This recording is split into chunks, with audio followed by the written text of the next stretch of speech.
Welcome to Estoril and the second race of the season for the International GTOpen. This is going to be 60 minutes of thunder and entertainment from the supercars of the International GTOpen, the first of 7 stops around some of Europe's finest circuits. Will you join us on a beautiful day here in Portugal as the sun has been shining. Lovely 20 degrees centigrade, although slightly breezy, but perfect conditions to go motor racing. Well, welcome from myself, Ben Evans, on behalf of everybody in the International GTOpen paddock to season opening event here in Estoril. We had a super race yesterday that was claimed by Sean Balfe and Phil Keane, who led home Gustavo Yakiman, Fernando Monnier. Third on the road yesterday is our pole sitter Kevin Estoril for the Garage 59 car that he shares with Alex West, but contact late on for Estoril meant that he got a penalty promoting Fabrizio Cristani and Thomas Biaggi to the podium. But Estoril shares the front row with Francesco Castellacci in the AF Course Ferrari 488. Absolutely spectacular car Castellacci will line up on the front row with. On second row of the grid in third place, Gustavo Yakiman for the BMW Theo Martin Motorsport team. Yakiman in the hunt yesterday, very solid second place finish. He shares the second row with his teammate Roldan Rodriguez in the car that he shares with reigning champion Miguel Ramos. Ramos and Rodriguez just struggling a little bit for pace in yesterday's race, but clearly they sorted that for qualifying earlier on. Fifth on the grid for the Orange One, Team Lazarus Lamborghini Huracan, shared by multiple FIA GT World Champion Thomas Biaggi, who starts the car with Fabrizio Cristani. Very strong driver combination, very impressive car. Sixth on the grid, Stéphane Lemeray in the AF Course Ferrari, alongside Claudio Sadanovic, and Lemeray looking very impressive in qualifying earlier on. Clearly going the right direction with some setup changes overnight. 10th on the grid for the DriveX School Audi, the Guatemalan Andres Saravia sharing with Cesar Campanico. Saravia unlucky to be involved in that contact with Kevin Estoril late on in yesterday's race when he was on course for a super result.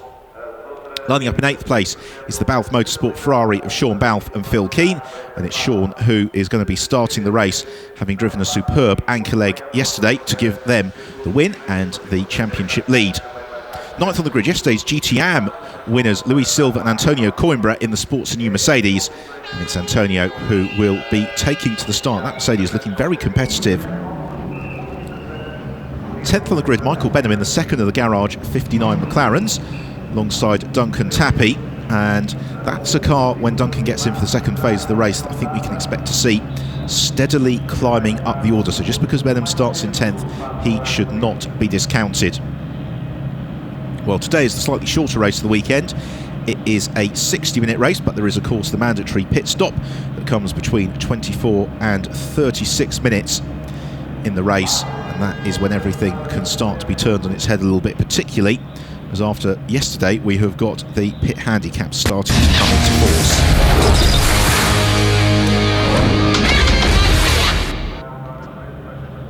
Cars about to be waved off on their green flag lap, ready for the rolling start, and it is the Garage 59 McLaren of Kevin Estoril. Kevin, who was blisteringly fast in the race yesterday, but he has got the very rapid Francesco Castellacci to keep him honest on the front row of the grid. Castellacci, former European FIA GT3 champion, really enjoying the performance of the Ferrari 488. Let's have a look then at how they line up in full, with Kevin Estoril and Francesco Castellacci then the front row, and all BMW team Theo Martin Motorsport. Row 2, Gustavo Yakiman and Roldan Rodriguez. Row 3, Thomas Biaggi, Lamborghini Huracan and Stéphane Lemeray. The fourth row of the grid, Andres Saravia and Sean Balfe, and then Antonio Coimbra and Michael Benham. Moving back, Colin Noble and Diederik Schittoff in the Radical and Renault, and then Antonio Nogueira. Unfortunately, the TF Sport Aston Martin, which appeared in qualifying for yesterday's race, was involved in a nasty incident with Sally Yuluk towards the end of yesterday's qualifying session, and the damage to the front of that car unfortunately has necessitated their withdrawal from the meeting, so the TF Sport Aston Martin isn't able to take the start for today's race. There is Colin Noble at the wheel of the Radical RXC GT3, and Colin having a challenging race yesterday after damage early onto the nose cone from James Abbott. He will be hoping for better in the sunshine today. A very strong pack of cars. Really any one of probably 9 of them could come through and take the victory. And yesterday we saw some frenetic dicing in the early stages, and again later on in the race as the performance all equalised out after the pit stops. There are some that will have been disappointed with the way that the pit stops went yesterday, in particular Duncan Tappy and Michael Benham losing a little bit of time. There is a nervous smile from Claudio Zdanovic as Stefan Lemeray well up at the front of the grid, as now it's the responsibility of Kevin Estoril to pace the field. The silver Ferrari of Francesco Castellacci lines up alongside him, the 2 BMWs of Gustavo Jacquemin and Roldan Rodriguez on the second row, then Thomas Biaggi and Stefan Lemeray on row 3. This is going to be great fun. We wait for the lights to change and the second race of the GTOpen season to get underway, which it does now, and away we go as Estoril leads the charge towards turn 1. He's made a super start, as has Gustavo Jacquemin, and it's Francesco Castellacci who loses out. He gets demoted to 3rd place. Thomas Biaggi looks to try and sneak through to the inside of Roldan Rodriguez for 4th, and he makes that happen as they run towards turn 2. It's also been a good start from Sean Balfe. Michael Benham as well, trying to gain ground in the early stages. As running wide is Colin Noble. That allows Diederik Schittoff to move to the inside of him in the V8 Racing RS01 Renault Sport car, as climbing steeply uphill towards turn 4. The bright orange McLaren ahead of the bright orange Renault, as meanwhile Roldan Rodriguez has got Stefan Lemeray and Sean Balfe poised low for his tail, as at the front of the field Kevin Estoril trying to make good his escape early on. So Lemeray looks to the inside of Roldan Rodriguez, who runs wide in the BMW and just outbrakes himself. Maybe not quite enough heat into the Michelin tyre, and it means that Rodriguez loses one place. He might lose another here. Sean Balfe has a little look to the inside in the Ferrari, but he has got Andres Saravia, the Euro Formula Open graduate, snapping at his heels in the DriveX Audi. Oh, and that was a lovely move from Saravia. If he could pull it off, we'll find out in a moment's time. Indeed he did. Opportunistic driving from Saravia. He gains the place, demotes Sean Balfe as the field jink through the chicane. Antonio Nogueira climbs out, having already found a way past Colin Noble in the early stages. Meanwhile, Michael Benham in the orange McLaren in pursuit of Antonio Coimbra in the Sport and New Mercedes as they swing around the Parabolica through to complete the first lap of the race. Here is another look. Benham kicking sideways, Noble running wide, and that's why both of them lost a couple of places on this first lap. Antonio Nogueira moving right across towards the pit wall, possibly to signal something. Saravia runs a little bit wide coming out of turn 1. Benham runs even wider. There is Thomas Biaggi in 4th place in the orange one, Team Lazarus Lamborghini Huracan, in pursuit of Francesco Castellacci, and Castellacci demoted by Gustavo Jacquemin in the early stages. Jacquemin, who was a runner-up in the LMP, or 3rd rather, in the LMP2 class, the World Endurance Championship last year, moving back into GT3 racing for 2016. He's got Castellacci snapping in his heels. Castellacci just feathering the brakes through turn 6, looking for the exit. Jinks one side, then the other to the inside of the BMW. He can't quite force the move. He'll hope instead that Jacquemin runs offline. But Jacquemin having none of that in the Teo Martin Motorsport BMW. He leads the AF Course Ferrari of Francesco Castellacci. All the while, though, the Garage 59 McLaren of Kevin Estoril is easing clear at the front of the pack. Then we've got Roldan Rodriguez. He has got Saravia and Sean Balfe snapping his heels, but this is a superb fight for second position as Castellacci looks to the inside of the BMW as they swing through the Parabolica. And has Castellacci got the advantage on the straight here? The Lamborghini might also gain a little bit of ground in the toe as they sprint down towards turn 1. Starting lap 3, and just an hour-long race. It really is a sprint for each of the drivers participating, and they have to be super slick with the pit stops as well. Castellacci pushing Jackman along, Biaggi in pursuit, then Stefan Lamoureux having a superb start to the race, and as a result, comfortably the leader of the GTOpen class. Oh, and a little bit sideways there for Jackman, just a bit presumptive with the right foot on the accelerator, trying to just get the power down a tenth of a second or two too early. Castellacci appreciably smoother, and he's making the BMW driver do all the hard work, but Gustavo Jackman will be able, I'm sure, to withstand everything Castellacci can throw at him, at least in these early stages. And then they've got Thomas Biaggi in the Lamborghini lurking behind them, running very wide there. Jackman does that, open the door to Castellacci downhill into turn 7. Castellacci draws alongside and goes through, and Jackman decides not to fight that too much. He made that slight mistake, and Castellacci was able to pounce. Now, can the Ferrari ease away from the BMW? Already Kevin Estoril is the best part of 5 seconds up the road, ahead of this fight for 2nd, 3rd, 4th and 5th. And that's the gap that Castellacci is going to look to try and peg over the next 20 minutes or so. Here's another look at it then. They run downhill. Castellacci draws alongside, commits to the move. Very clean and fair driving as well from Gustavo Jackman. He just allowed Castellacci to have the racing room. Already Castellacci, the best part of a second clear of the BMW as they jump on the brakes towards turn 1. Very bumpy as well on the approach to turn 1. The car just starts to get a little bit unsettled. And now it's the turn of Thomas Biaggi to look to line up the move. The Lamborghini Huracan, absolutely spectacular piece of machinery. Biaggi, driver with a formidable track record in international GT racing. It's great to have him on the grid for this season as he draws alongside Gustavo Jackman, who struggled to get the car turned in at turn 4, and now they draw alongside each other down the back straight, but the BMW's got a lot of clout in the straight line, and the Lamborghini has no option but to follow in back behind the Colombian driver. Jackman claims the line for turn 6, covers the racing line, and that's really all he needs to do. If he can stick to the racing line, maybe be a little bit slower through some of the apexes just to keep Biaggi frustrated, then he might well be able to do enough to hold on to the place. But he's got Stefan Lamoureux behind him. Then we've got Roldan Rodriguez and Andres Saravia, plus Sean Balfe, all looking to come and join in this scrap as well. What it does mean, though, of course, is that as they fight, that Kevin Estoril in the lead of the race can break clear. It also means that Francesco Castellacci in second place can now start to break clear as well.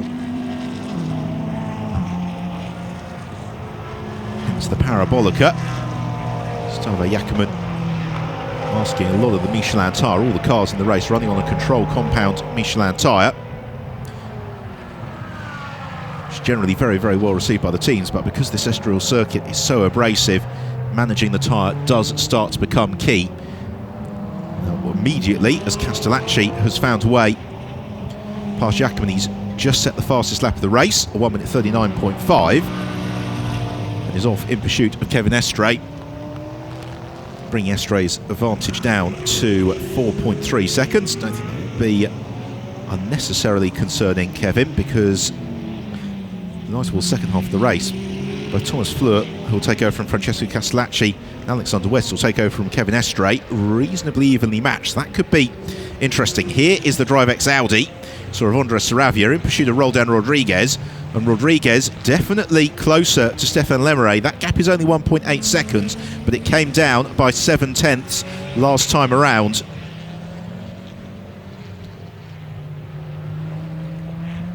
Running downhill for the 5th time into turn 7.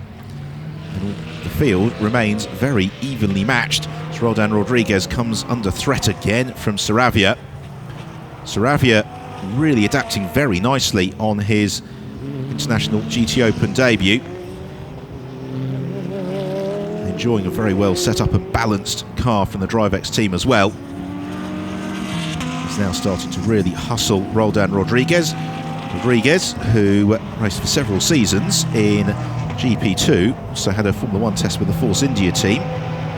Now making the transition to GT racing, to absorb that pressure from Saravia. We're almost 10 minutes in then to this second race of the season here in Estoril. Kevin Estre is our leader. Second place, Francesco Castellacci. Gustavo Jacquemin is in third just. It's the battle for third, which we've been following for most of the race.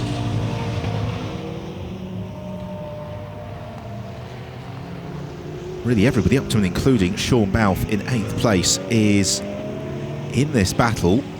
Balfe felt that he could have gone a little bit quicker during qualifying earlier on. There's possibly a couple of places down the grid from where he'd want to be, but nonetheless, in terms of time, they're not actually losing that much ground to the leader, Kevin Estre.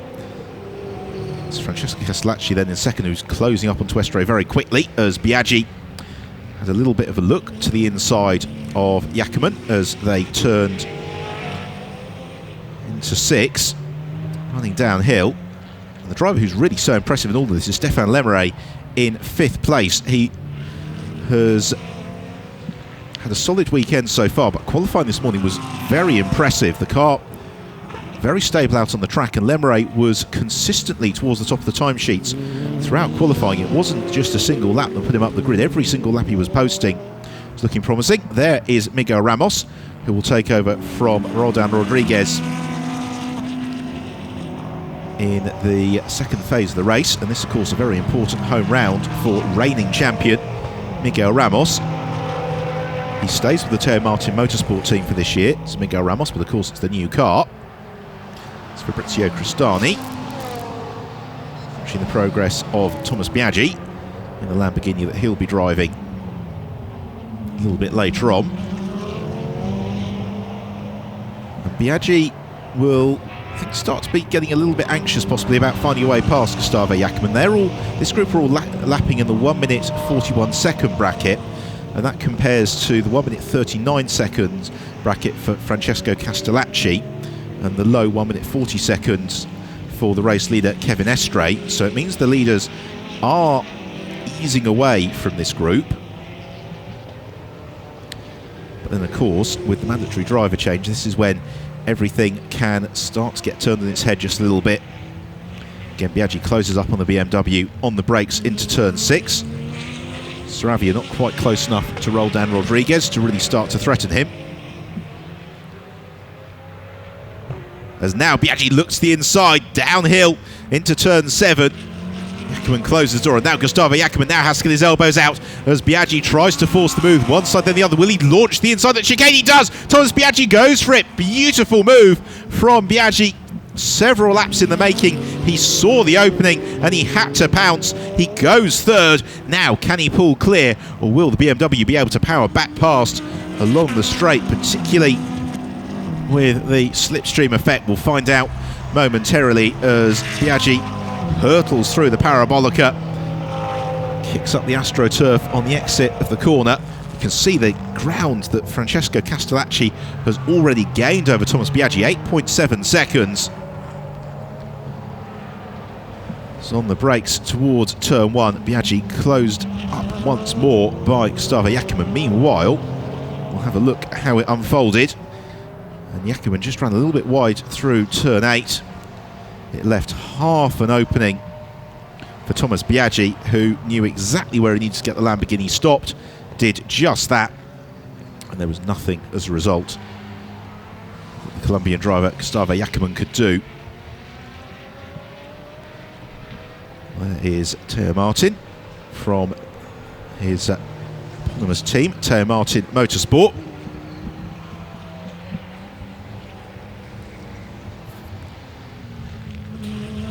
What about Roldan Rodriguez? There he is in second of the Teo Martin Motorsport BMWs.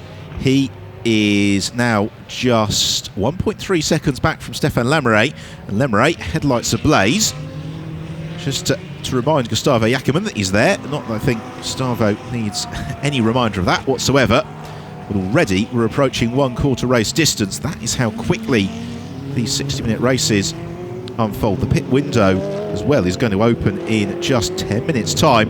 Saravia now looking to try and line up the move as well. Meanwhile, here is our race leader, the Garage 59 McLaren of Kevin Estre. We've not really talked about Kevin too much, we probably do need to talk about Kevin, because he leads by 3.8 seconds from Francesco Castellacci, and he and Castellacci, I expect, enjoying this an awful lot, because they are trading fastest laps. They are trading who can go quicker in any given lap with each other, as now Saravia draws alongside Roldan Rodriguez into the first corner, and Saravia is going to try this around the outside. Rodriguez just able to defend.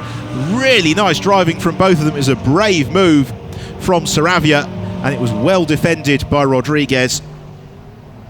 He holds on to 6th position.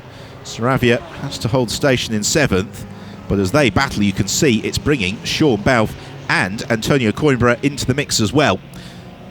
This is a fantastic race in these early stages.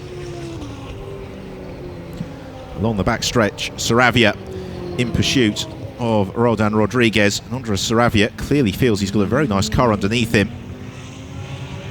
I suspect he was able to find a way past Rodriguez. It would only be the matter of a lap or two before he got on to terms with Stefan Lemre. And again, the door is slightly ajar for Saravia as they come down towards turn 7. Saravia looks one side, then the other, tries to stick the car to the inside, but there's not an Audi-sized hole, and he can't jink past. Meanwhile, Stefan Lemre fancies a Thomas Biaggi tribute move to the inside of Gustavo Jackerman. That's not going to work either.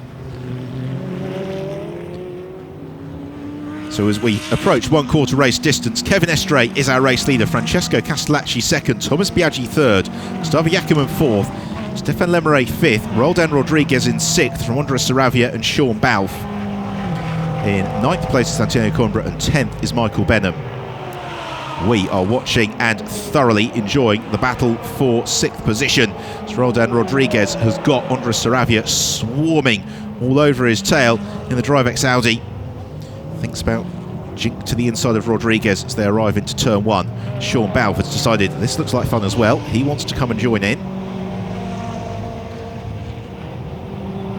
The challenge is always going to be, where can you overtake, particularly as the characteristic of the BMW would suggest that it's very good in a straight line, and it's really through some of the slower corners that they're having to work hard to get that car working as they want it to. Whereas for Andres Saravia, it's the corners which suits the DriveX Audi so nicely, but it's where can he make the move? Can he force the mistake from Roldan Rodriguez? Rodriguez, you sense, would rather like to just tape over his wing mirrors at the moment, because wherever he looks, there's an Audi that's filling them. Oh, and he runs a little bit wide into turn 6. Is he going to come back and reclaim the exit? Now Saravia draws alongside. Saravia going to have the advantage down the hill. Yes, he does. Lovely move from Andres Saravia. Cleanly executed. Smiles all around on the DriveX gantry. Why not? Because that had taken several laps of planning for Andres Saravia, but on lap 10 he finds a way past Roldan Rodriguez up into 6th position. It's now the turn of Sean Balfe, who's been holding station in 8th since the early stages of the race, to see if he can find a way past. Of course, with an eye towards the pit window, Sean Balfe has got the very rapid Phil Keane, who will be taking over from him, probably towards the earlier stage of the pit window. So therefore, Balfe knows he doesn't need to force the issue. There was Thomas Biaggi in 3rd. 4th, Gustavo Jackerman. The top 4 now separated by 18 seconds. Estre leads by 3.8 seconds from Castellacci. Castellacci is 10 seconds clear of Thomas Biaggi. Biaggi's then got 3.5 seconds over Gustavo Jackerman. Everybody else is pretty much within touching distance of each other. Climbing out of turn 3. The battle now headed by Saravia. Here's how it unfolded. And Roldan Rodriguez just a little bit too late on the turn in for turn 6. And what it meant was that Saravia could place its Audi to the inside of the BMW. And at the point at which Rodriguez would have wanted to come back and claim the apex, the Audi was there. And Andres Saravia earns himself a rightly deserved round of applause. There's the race leader, Kevin Estre. Here is Francesco Castellacci. And Castellacci is really having a lot of fun here in the Ferrari 488. Absolutely brilliant looking car. And as you can see, there's nothing between he and Estre in terms of the way that they've been trading times over the past few laps. Fight for 7th, 8th and 9th climbs out of the chicane, because Antonio Coimbra in the Sporting New Mercedes is staying in touch with this group as well, which is going to make for a very interesting battle for GTOpen honours as well, between Claudio Sadanovic and Luis Silva in the second phase of the race. Because we are just 4 minutes away now from the pit window opening. That will open when there's 36 minutes left on the clock. That's where the element of strategy starts to come into play as well. There is the Sporting New Mercedes. Watching these cars on track, it's hard to decide which one you covet the most. The Ferrari looks brilliant, so does the BMW, so does the Mercedes, so does the Lamborghini, so do the McLarens, and of course the Audi. Now Stefan Lemire has been in pursuit of Gustavo Jacquemin all the way through the race, and Jacquemin has to defend now to the inside at turn 6. Lemire looks to the outside line. It's really nice defensive driving though from Gustavo Jacquemin, just positioning the BMW exactly where he needs it to. He's going to make Lemire do this the hard way, but of course as they battle between themselves, it gives Andres Saravia the chance to close up. Saravia just 3 seconds back from this pairing. Again, Jacquemin covering the line preemptively to turn 9 and 10. He'll then look to square out the apex at turn 10, meaning that Lemire can't get on the power any earlier and therefore won't be able to find a way through. Roldan Rodriguez looking to apply exactly the same trick with championship leader Sean Balfe just in behind him.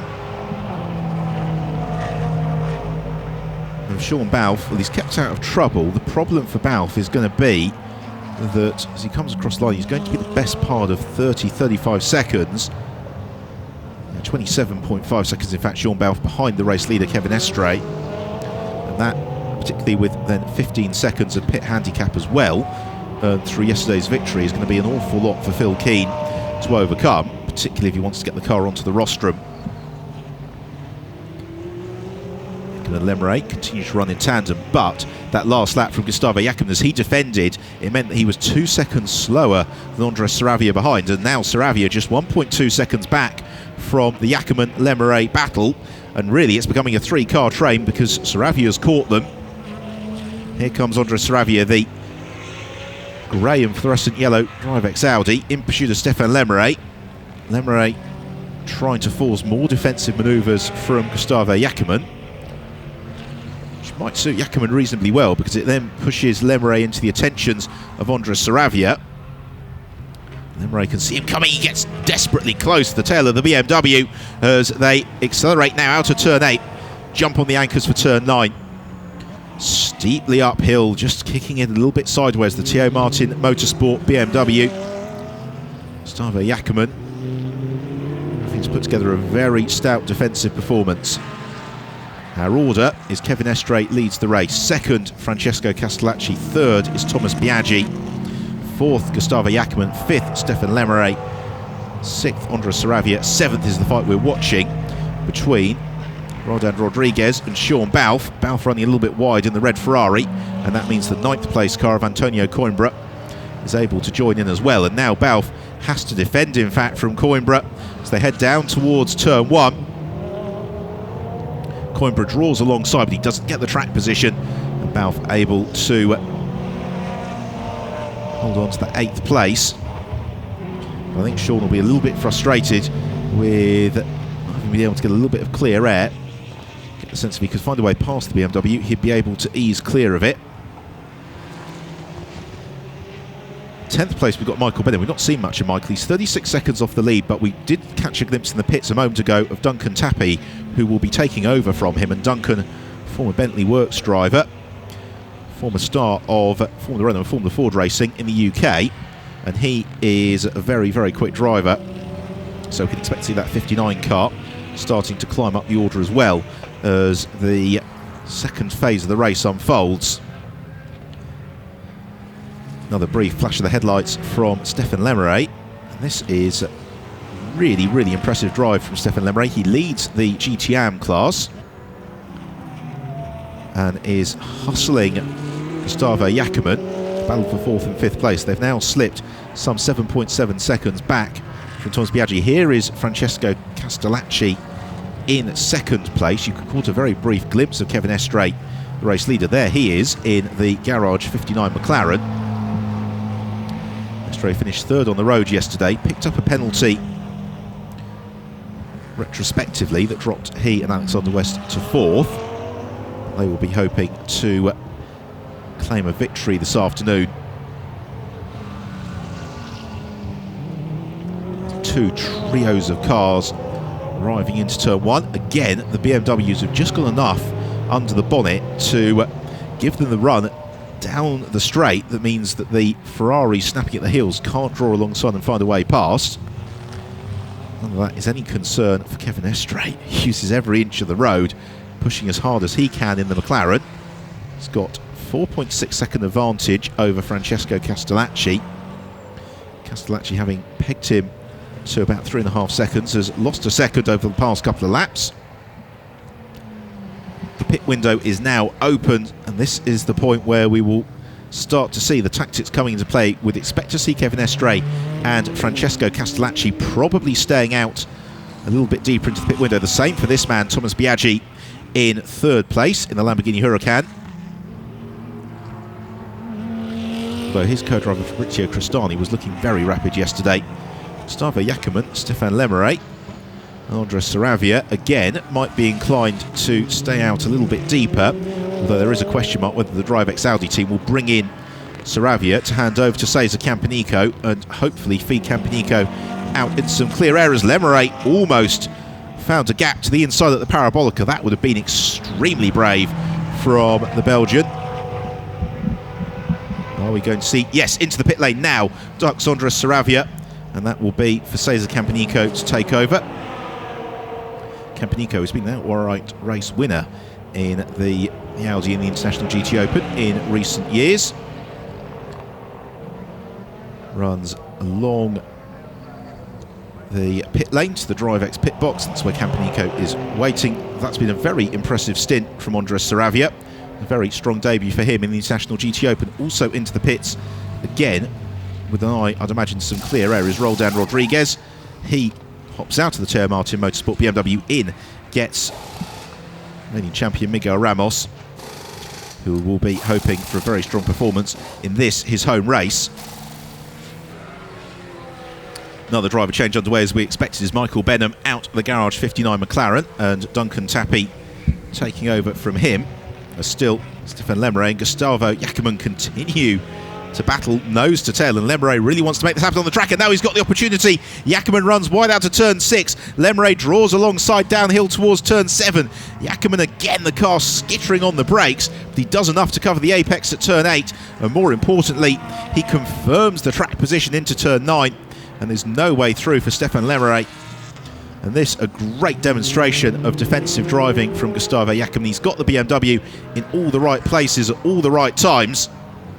Essentially, he's forcing Lemeray to do this the hard way and try and drive all the way around him. And at the moment, Stéphane Lemeray has not got an answer to that. Swing through the Parabolica.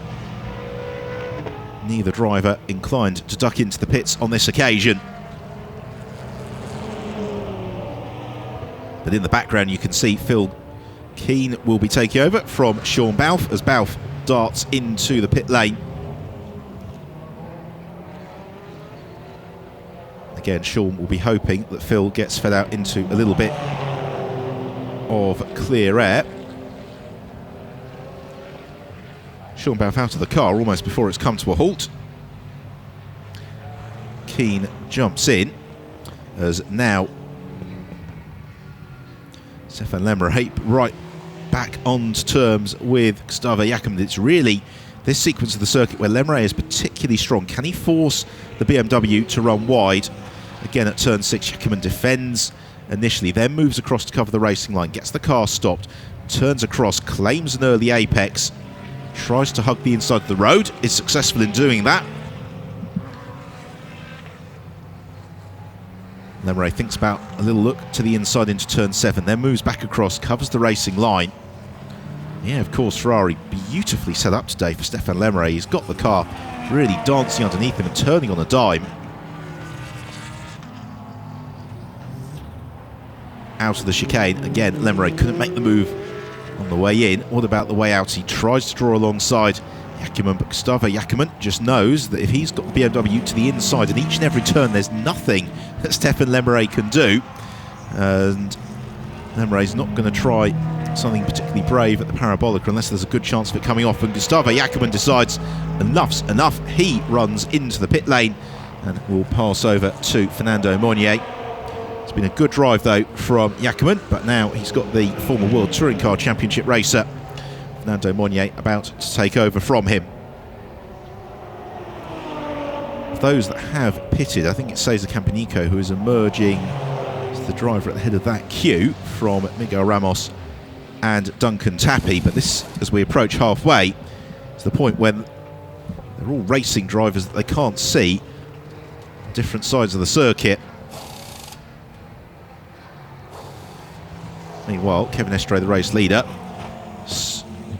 staying out on trackies, on to terms now with Cesar Campanico, who has emerged from the pits. Is that going to be the prompt for Estre to come in? The pit window is open for another 6 minutes. It will shut when there are 24 minutes left on the clock. So for Kevin Estre, that means he's got time for 2 or 3 more laps. Well, you have to make a judgment about whether or not Campanico is close enough to be a distraction, or if he can close up onto the Drivex Audi and pick away past it. They've also got Tony Nogueira just ahead of them along the road as well. In the background as well, Francesco Castellacci continuing on his way in second place. Thomas Biaggi in third in the bright orange Lamborghini also hasn't pitted in.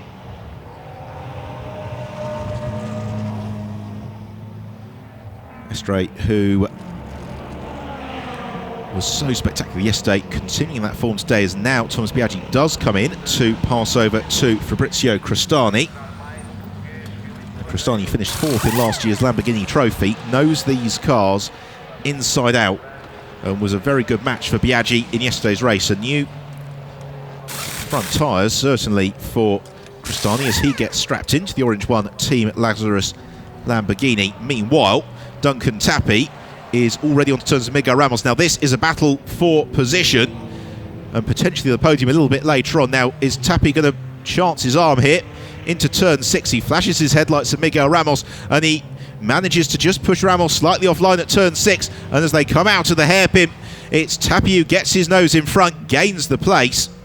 Well judged move from Duncan Tappy, and this is exactly why he has been brought into the Garage 59 team. Very, very quick driver, but Miguel Ramos will look to stay with Tappy.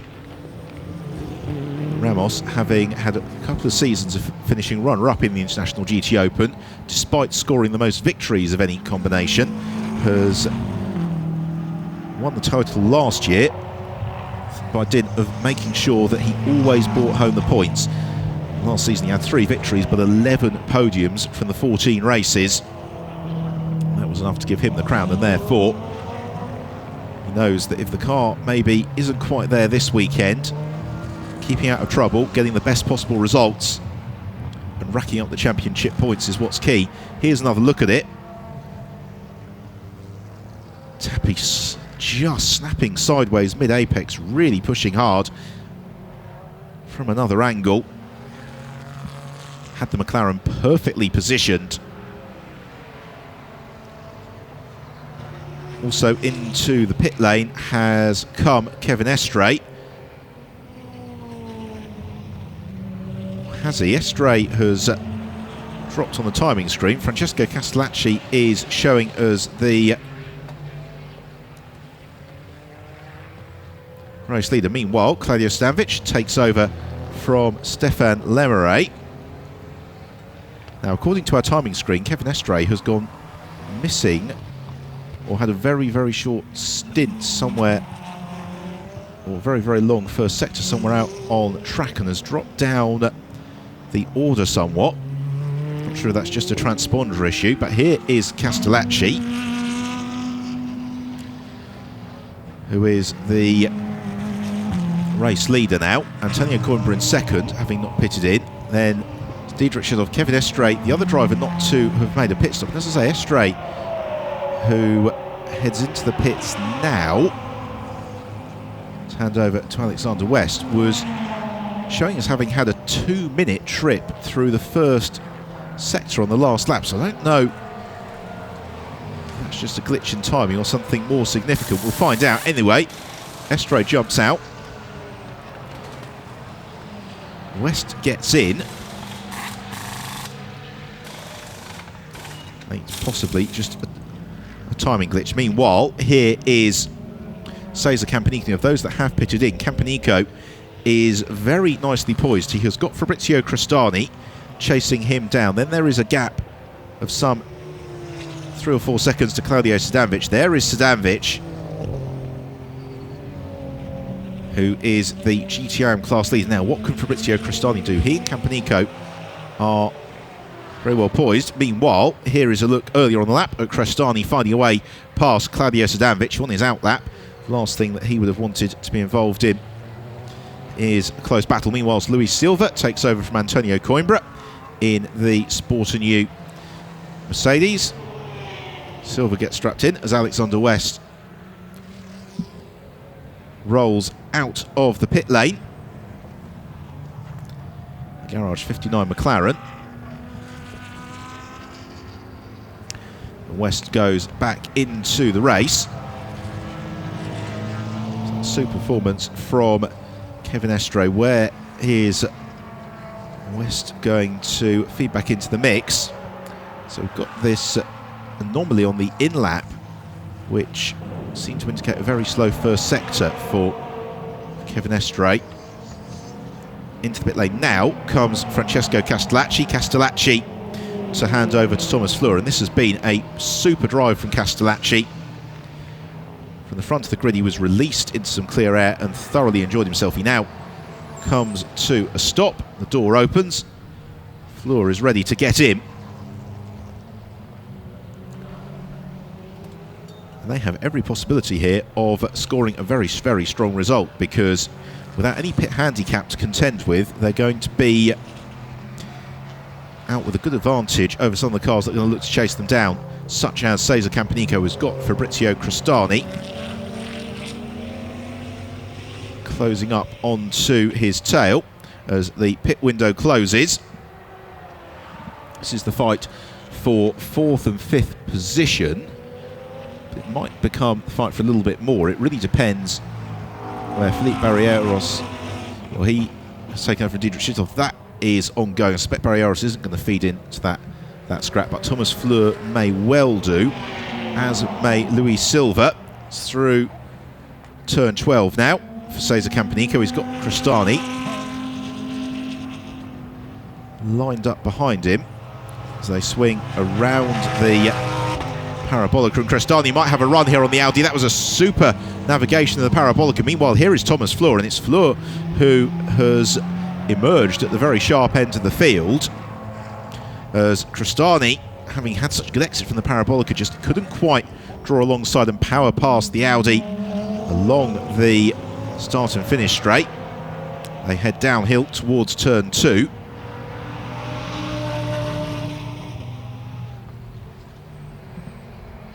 And then swing through turn 3.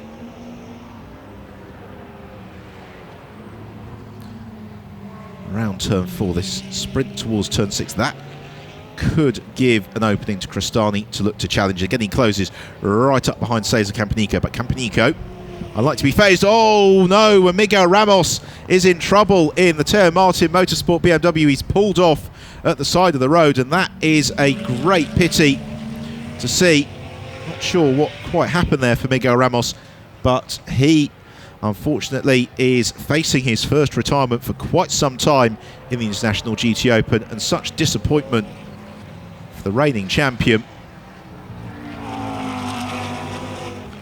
as Crestani and Campanico continue to do battle. Fabrizio Crestani able to make the Lamborghini Huracan look so nimble and agile. He's all over the tail of Cesar Campanico. By the time this sorted out, should be the battle for 2nd position.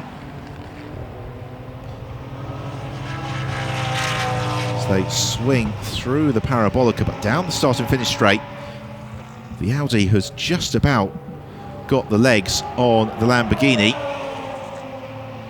Sign P2, says Campanico. He knows exactly what he needs to be doing. That's Cristani.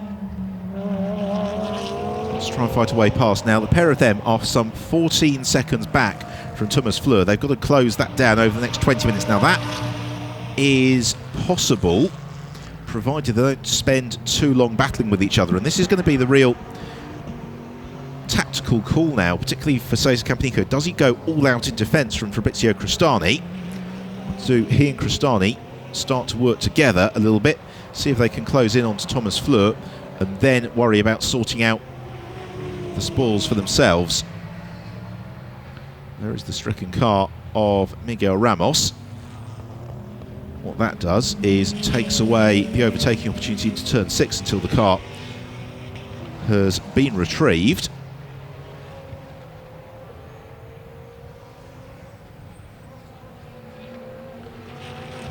Cristani closes up on to turn once more of Campanico. He looks to force the move to the inside turn 9. Can he make it through? They give each other racing room, but Campanico's got the inside line for turn 10. Cristani, though, will look for the switchback and draws alongside, but Campanico's got the track position for turn 12. He squeezes out the Lamborghini. Cristani again wants to make it try and happen into the parabolica, so the pair of them run absolutely nose to tail around the parabolica.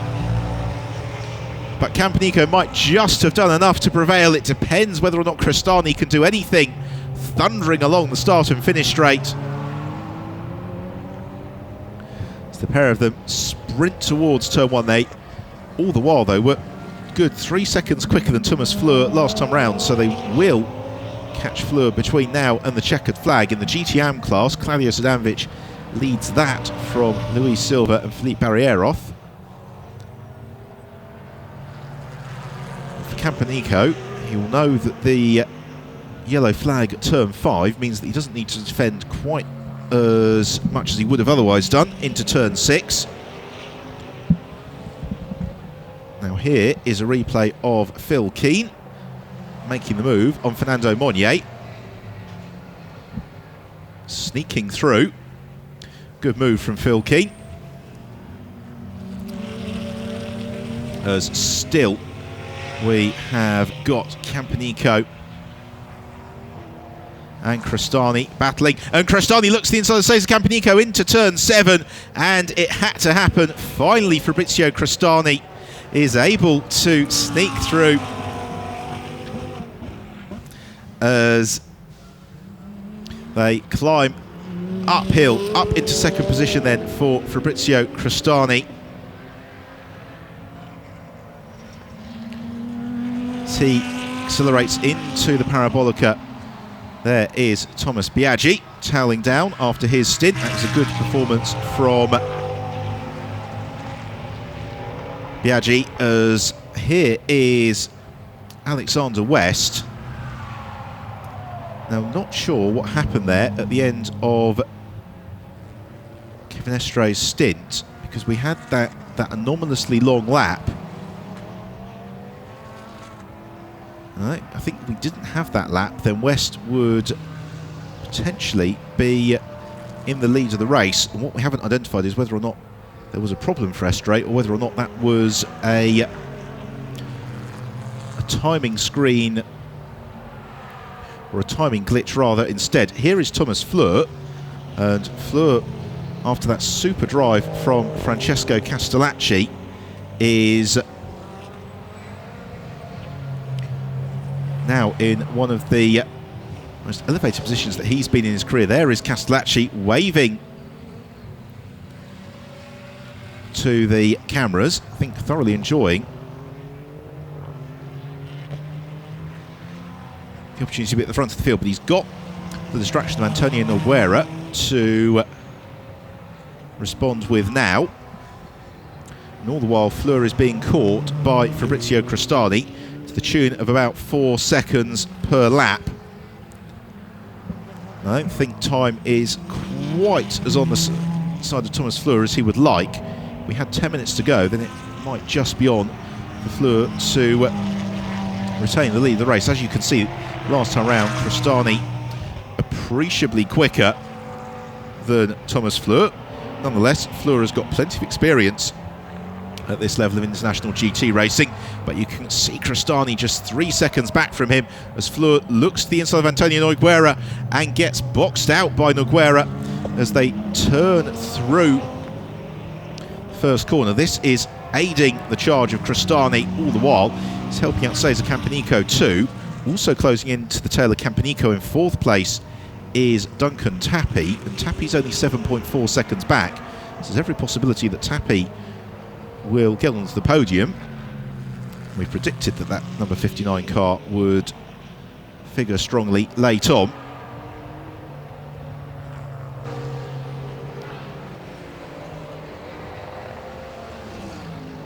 More anxious faces on the,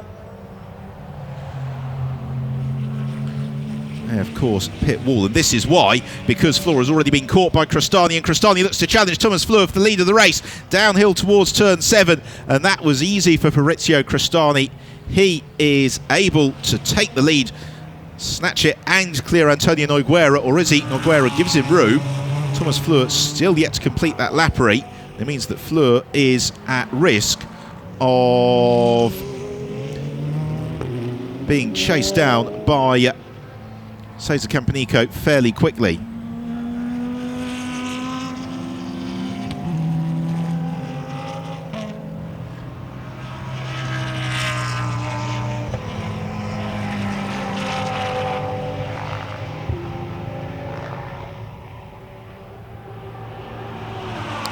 Cross line for Thomas Fleur in 2nd place now to Fabrizio Crostani. Still Thomas Fleur not found a way past Antonio Nogueira. He moves right to the inside of the road into turn 1. Nogueira still moves across, covers the apex. It means there's no way through for Cesar Campanico. Here is a replay, meanwhile, of that pass for the lead. And we've seen this a lot today. It's the exit of turn 6 and then the run downhill towards turn 7, and Crostani pulling off the textbook manoeuvre. Now it's the turn of Cesar Campanico to launch a challenge on Thomas Fleur in the background as well. You can see Duncan Tappy, who is rapidly closing in onto this group as well. Campanico doesn't want to risk it here for 2nd position. Thomas Fleur just trying to get the car towards the apex, couldn't quite do it. Running downhill towards turn 7, Fleur parks in the middle of the road. He's going to make Campanico try and do this the hard way.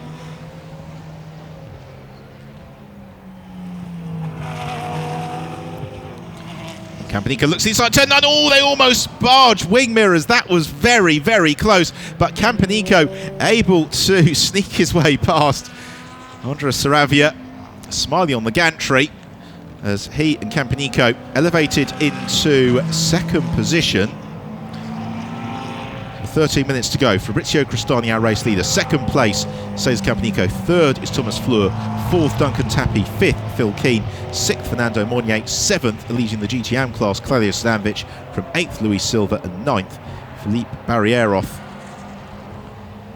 Here is another look at it, and Campanico deciding that enough was enough, and Fleur did a good job of defending it, but Campanico realising it's one of the best opportunities to sneak past, able to do just that.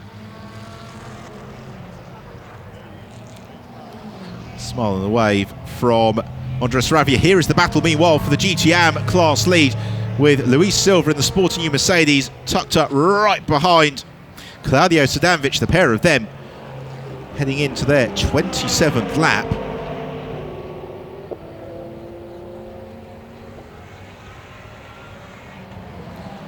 On the brakes towards turn 1.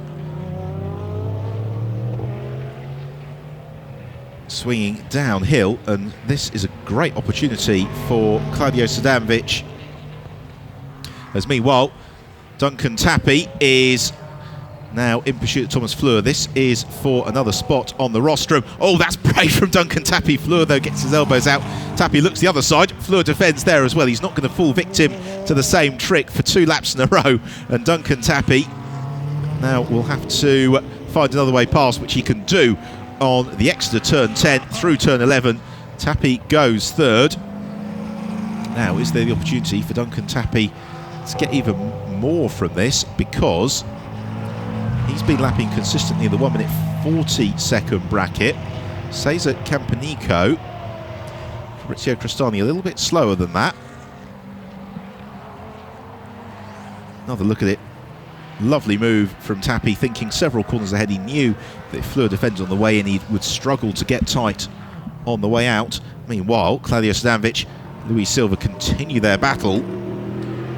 For Stanvic, an opportunity to score his first GTM class victory of the season. For Luis Silva and Antonio Coimbra, well, they'll be looking to do the GTM double here in Estoril.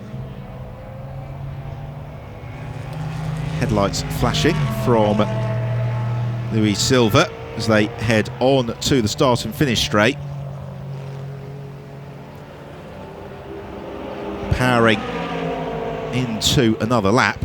Again, headlights flashing from the Mercedes. Luis Silva looks to try and outbrake Stanvic into turn 1, and he draws alongside. Stanvic looks to close the door. That's going to be very, very tight, but Silva sneaks past and gains the place. Brave move from Luis Silva. He knew he needed to pull the pin and do something a little bit bolder, and that's exactly how it unfolded. Silva, as a result, 7th place and the GTM class lead. Here is another look at it. Desperately, desperately, desperately late on the brakes. And Stanvic didn't want to give it to him. But again, they avoided contact. It was nice and clean between the pair of them. Now the challenge for Stanvic is going to be that Felipe Arrieros is closing up onto his tail in the Renault RS01. 3 GTM class leaders, all running in fairly close proximity to each other. Meanwhile, got Crestani through. There is Says company to go right. Now, the timing glitch we thought had been the case has been repaired. So Alexander West, Kevin Estre looked like he'd not been credited with a lap somewhere, and that's the case. So the order to give you with 10 minutes to go is Alexander West is our race leader according to the timing screen. Second place now is Fabrizio Crestani. Third is Cesar Campanico. Fourth is Duncan Tappy. Now that feels about right. But this race is not done and dusted just yet as we follow Cesar Campanico, because Fabrizio Crestani is 1.2 seconds a lap quicker than Alexander West, and Cesar Campanico is closing at a similar rate. So West has not got this race won just yet in the Garage 59 McLaren. This is the third place car, Cesar Campanico. I thought it just seemed a little bit strange for Estoril suddenly to lose all that time, but it has been sorted now. And West is our leader. Cesar Campanico has got Duncan Tappy closing up onto his tail at a rate of a couple of seconds lap. So with 14 seconds covering the leading quartet of cars, but Duncan Tappy 2.5 seconds lap quicker than the race leader. They're all closing up on each other, heading into the latter stages of the race. So there is Alexander West, race leader. 2.9 seconds his advantage over Fabrizio Crestani, but Crestani last time through 2.2 seconds quicker than West. Now this is well and truly battle engaged. Kevin Estre gave Alexander West a very healthy lead to protect into the second half of the race. That's exactly what he needed to do. But now can Crestani in the orange one Team Lazarus Lamborghini Huracan close down the McLaren? Duncan Tappy make it 2 Garage 59 McLarens on the podium together. And what about Cesar Campanico into all of this? But Crestani senses victory. Turns through turn 6, and we've also seen Crestani not afraid to pull the trigger when it comes to a brave overtaking manoeuvre. And again, for the second race in succession, we have got a grandstand finish in prospect.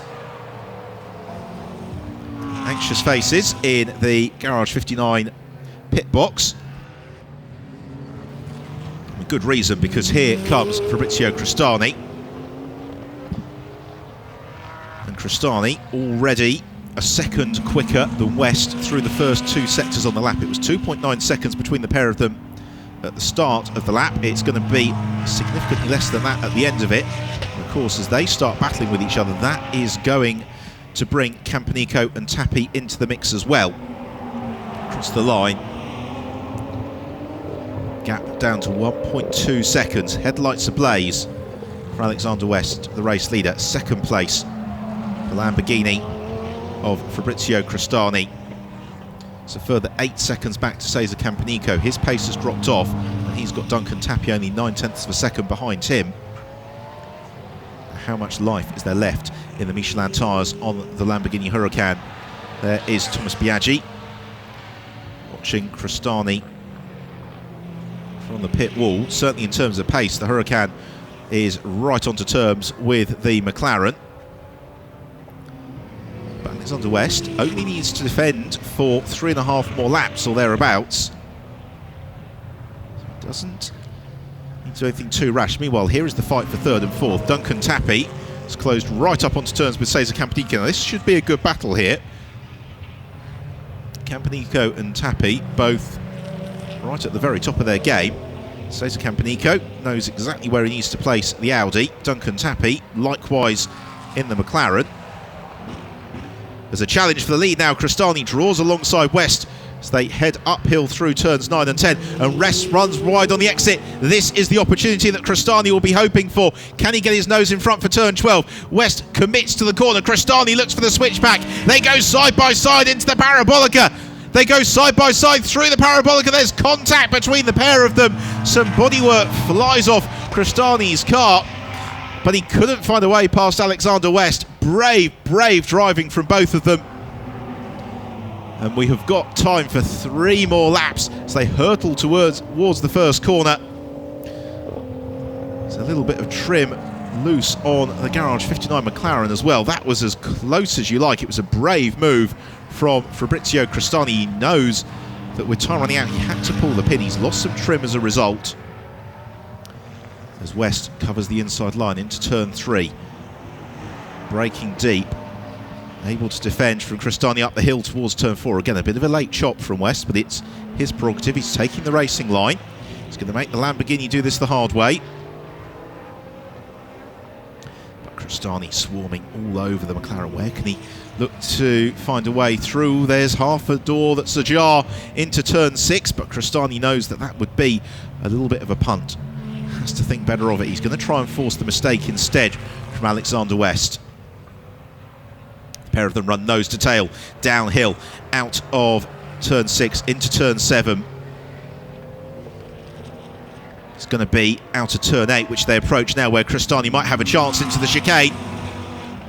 West knows that he covers the inside line, but can he get it squared off for turn 10? Yes, he tries to slow down Crestani's exit. He's partially successful, but this time Crestani draws lots. Oh, there's more contact between them. Again, West gets his elbows out. He forces Crestani to the outside line at the Parabolica, and this time around Crestani knows that that is unlikely to succeed. Brilliant racing between them as we're about to head into the penultimate lap. This, the fight for victory in the second race of the International GTOpen season between Alexander West and Fabrizio Crestani.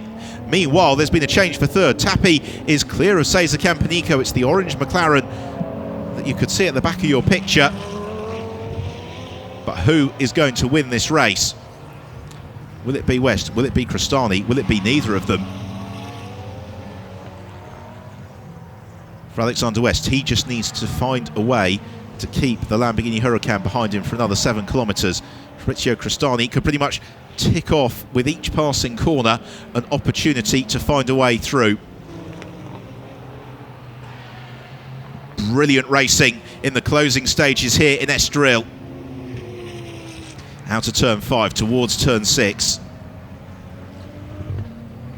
Crestani not close enough. West covers the inside line. He defends. Crestani unable to draw alongside on the exit. That is one of the main opportunities Instead, it's downhill towards turn 7, and it's out of this corner where Crestani is particularly strong. This is where West knows that he cannot afford to make a mistake, or indeed afford to give any glimmer of daylight to the inside line to the Lamborghini. Crestani doesn't even think about trying for the move. Instead, he tries not to get boxed in by West on the exit, and that's a much better exit from Alexander West. Crestani looks one side, then the other. The McLaren in all the right places at all the right times. Crestani tries to force it to the inside. West covers. 4.1 kilometres of racing remain here in Estoril. This is going to be quite some final lap as they head on to the start and finish straight for the final time. And it is going to be a spectacular finale. Alexander West and Fabrizio Crestani battling for victory. West preemptively moves across, covers the inside line at turn 1. Crestani looks for the switch back down towards turn 2. Oh, and he's got it, you know. He draws alongside Alexander West. He's going to force it. There's contact. Off they both go. Crestani and West into the gravel trap. A lick of flame from McLaren as it recovers. And Duncan Tappy takes the lead of the race. West is beached in the gravel trap. Crestani will rejoin in 3rd position. Oh, what a dramatic final lap. Tappy leads, Campanico goes 2nd, Crestani rejoins in 3rd. And here is the new race leader, Duncan Tappy. He is set fair for victory. We did fear that there was always the risk of a coming together, and sadly it's happened.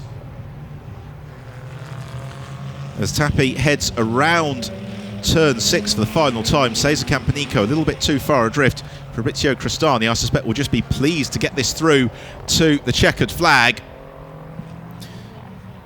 Tappy just a couple of corners from home, and what a weekend for he and Michael Benham.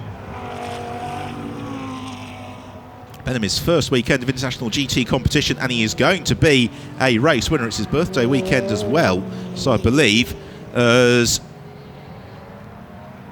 turning through the Parabolica for the final time, Duncan Tappy and Garage 59 are going to score victory on the team's first weekend in the International GTOpen. Not how they expected the final lap to pan out, but for Duncan Tappy and Michael Benham, it's a win here in Estoril. They take the victory to the applause on the pit wall. 2nd place to Cesar Campanico and Andres Saravia in the DriveX Audi. 3rd for Fabrizio Crestani and Thomas Biaggi, and Phil Keane and Sean Balfe claim an excellent 4th place finish for the Balfe Motorsport squad, with Thomas Fleur, Francesco Castellacci in 5th, ahead of Fernando Monnier and Gustavo Jackermann. Now, what about the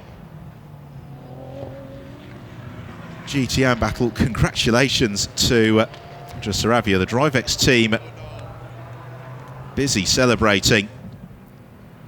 Michael Benham and Duncan Tappy are the winners. Most dramatic possible of circumstances. Here comes Luis Silva. He and Antonio Coimbra are the double winners in Estoril in the GTM class, and they'll take that from Claudio Sadanovic and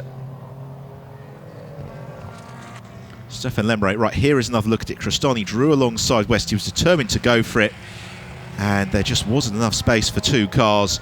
West pirouetted, Crestani kept his foot in and kept going.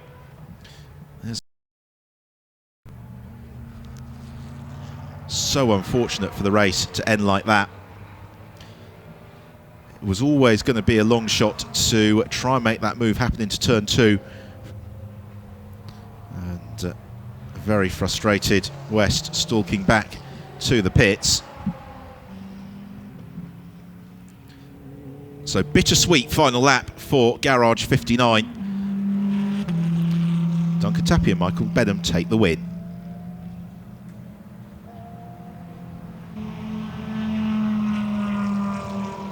Let's have a look then at the final results. Michael Benham and Duncan Tappy win it from Andres Saravia and Cesar Campanico.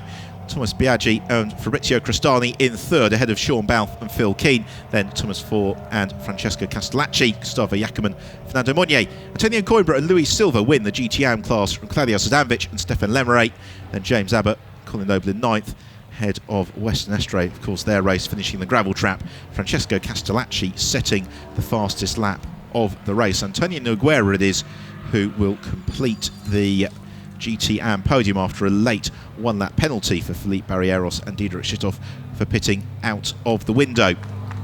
So in terms of the championship then, Phil Keane and Sean Balfe leave Estoril as the championship leaders, 4 points clear of Biaggi and Crestani, and then Tapie and Benham in third. We are in for quite the GTOpen season when it reconvenes on the 21st and 22nd of May at Spa-Francorchamps. But look at the celebrations from Michael Benham and Duncan Tapie. They are absolutely overjoyed. The same for Andres Saravia and Cesar Campanico.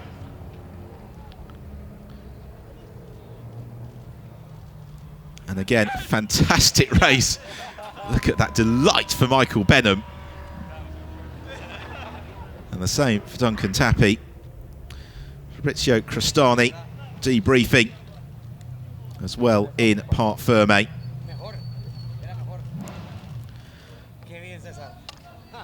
Well, Cesar Campanico might feel that it was the win on the cards. It wasn't quite the case. And Duncan Tapie, years ago, was commentator on the International GTOpen. He's now a race winner in the International GTOpen.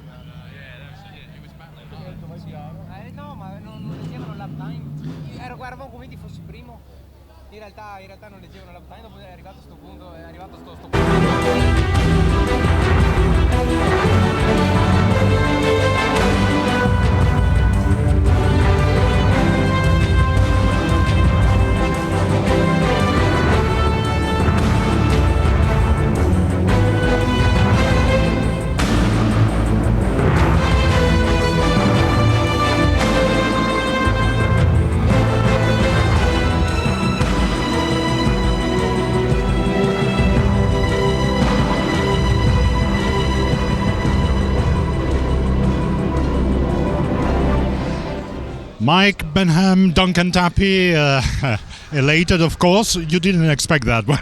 No, really not. No, really not. I mean, just an unbelievable end to our first weekend in this championship. You know, for me, I was just trying to stay as close to the guys in front as possible and give Duncan a car and as far forward as possible, not too far behind in time, and just and try and give him the best opportunity. So obviously, it was amazing result, unbelievable result. Duncan, how was the final lap? You know, it was a surprise to me. I could see that they were dicing, and they were probably a bit too far ahead unless they were really going to slow each other up. So I was kind of thinking, well, if they're going to be dicing like that, something could happen, and that's exactly what happened. And you know, what more could be asked for? You know, our first race together. You know, all credit to this man here. You know, his first proper GT race. You know, and you know, we've won it. It's amazing, really. So thank you to McLaren, thank you to Mike for making it happen, and hopefully this is to many more. Yeah, awesome job. Awesome job to the guys at Garage 59. It's awesome. Well done, guys. Podium now. Thank you. Yes.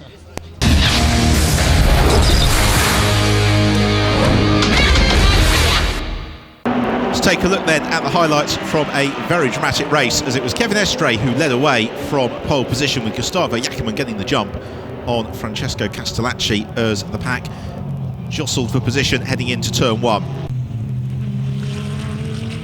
Roldan Rodriguez was in the thick of the action in the early stages, having a great scrap with Stefan Lemre, and the same for Theo Martin Motorsport teammate Gustavo Jacquemin, but eventually he had to concede to Francesco Castellacci, who set off in pursuit of race leader Estre.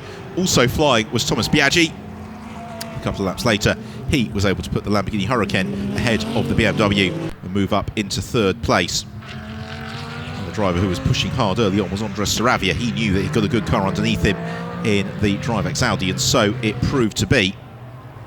Sean Balfe and Phil Keane also aiming to do what they could, eventually en route to fourth place, to complement their victory from yesterday, as Fabrizio Crestani post pit stops was able to find a way past Cesar Campanico and then still in pursuit of Alexander West, as this move was enough to give Luis Silva and Antonio Coimbra victory in the GTOpen class. Last lap into turn two, disaster. The leaders tangled, West into the gravel trap, Crestani able to continue.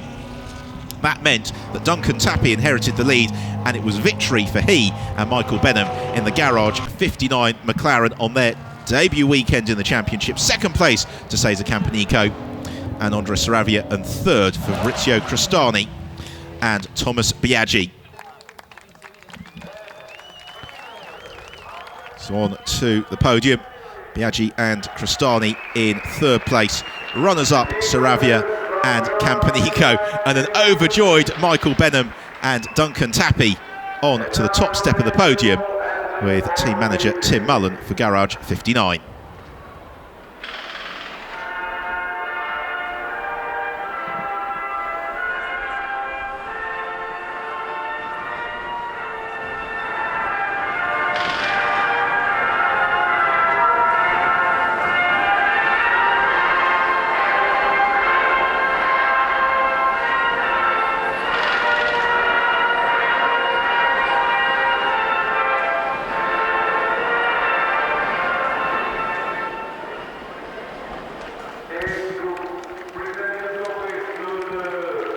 I think Michael Benham and Duncan Tappy will stop smiling sometime next week after that, as we move on to the presentation of the trophies. Third place, Thomas Biaggi and Fabrizio Crestani. It might have been more, but nonetheless they have had a very strong weekend and are certainly going to be in contention for the championship as the season unfolds.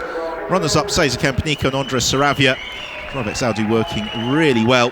Unfortunate to retire yesterday, but richly rewarded with second place today. And race winners Michael Benham and Duncan Tappy receive the spoils of victory.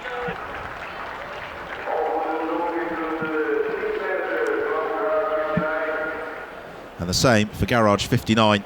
They are going to be very, very strong contenders this season. It's now time to enjoy the spoils of victory and the champagne on the podium. Tappy and Benham celebrate before they turn their sights towards Spa-Francorchamps on the 21st and 22nd of May. Make sure that you join us for what promises to be an excellent weekend of racing around one of Europe's truly iconic circuits.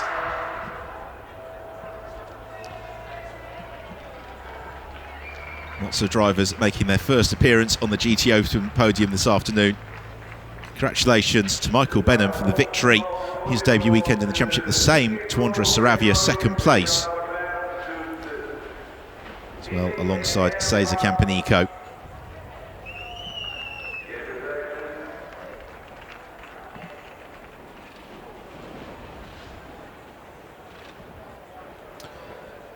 What might have been for Alex West and Kevin Estre. What has been a great weekend though for Luis Silva and Antonio Coimbra. They are our double winners in the GTOpen class. Very popular to have two home wins for the Portuguese pairing. And they claim the honours ahead of Claudio Stanovic, Stefan Lemre and Antonio Nogueira, who is the beneficiary of the late penalty for Barrieros and Shitov.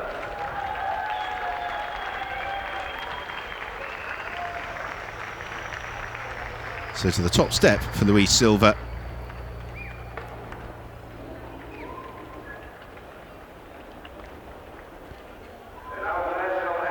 And sports a new Mercedes, because Antonio Coimbra out in a following race, which is why Luis is all alone on the top of the podium.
Portuguese national anthem here in Estoril for Luis Silva and Antonio Coimbra, double winners in the GTOpen class this weekend. The opening event of the season for the International GTOpen, and one which sets us up beautifully for the rest of the season. We are all set for another extremely competitive year of racing. I think it's going to be a very, very close battle for both the overall championship and indeed the GTOpen honours as well.